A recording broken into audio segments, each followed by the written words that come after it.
Hello, I'm Lisa Gamble, and this is my introduction and critical reflection.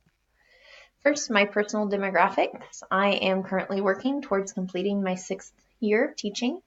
My current position is in a more urban city in Wichita, Kansas. Previously, I had worked in Winfield, which was a lot smaller, and I am from a very small town over in western Kansas originally. So this has been quite the change for me. In Wichita, I have taught grades 6 through 8 reading intervention. I have taught and currently teach 7th grade language arts, and I also teach ESOL, and I function as the 7th grade team leader currently.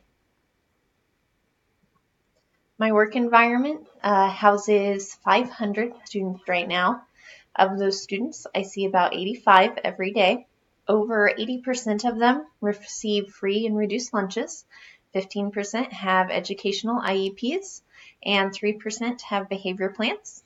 All of my classes are ESOL, and I house a laptop cart in my room of 24, which I'm very fortunate to have. However, I do not always have access to that. It is checked out by other people in the building. It is one of 12 laptop carts in the building.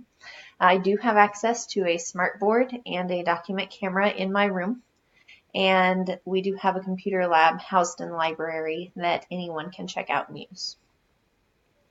My reflection on the influence of technology, it is everywhere. It's becoming unavoidable.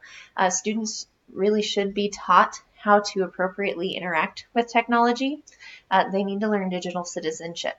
They need to know how to keep themselves safe and what the rules are for using technology, how to keep others safe, how to not harm others, to prevent cyberbullying. Students should learn about their digital footprint and consequences.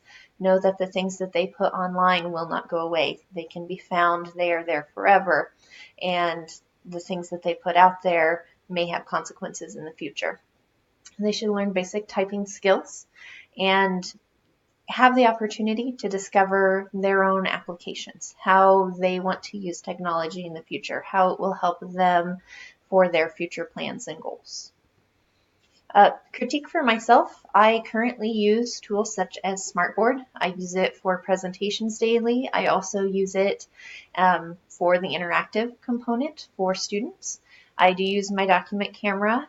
Google Classroom has become one of my favorites lately, having students log in and find their assignments, create their responses in Google Drive, and then returning it in on Classroom has been very effective.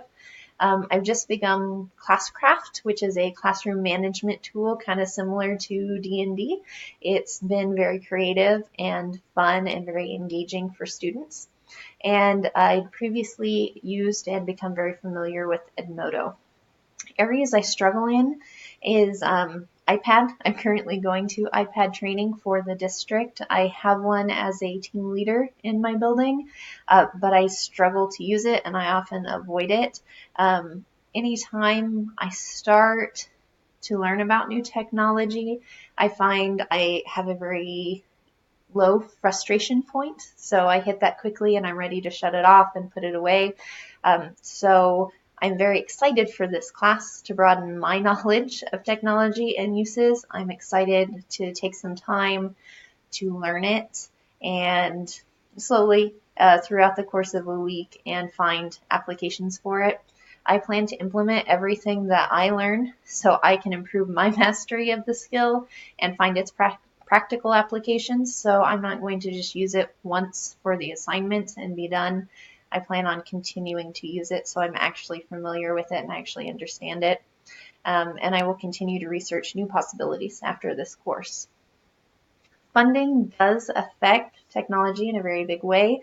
Of course, if we don't have funding for the technology, we don't often have access to it.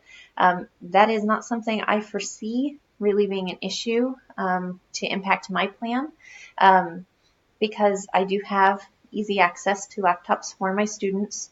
However, with state assessments coming up very, very quickly, that is going to be highly limited because most of our students will be on those computers during state assessments, and they have asked that we do not use much internet during that time. But other than that, it should be very readily available. I do have time to practice new skills. It is openly encouraged in my building. Trainings are very often offered and new opportunities are made available. And so I could just sign up for those and go to trainings through my school district. Some resources do require paid subscriptions to unlock certain portions of the website, but I do have a classroom budget at the beginning of the year. As long as I know ahead of time that that's something I want to use and I plan on using it often, I can use my budget for that. However, at the end of the year, that's not really available. So that is a roadblock that I might find.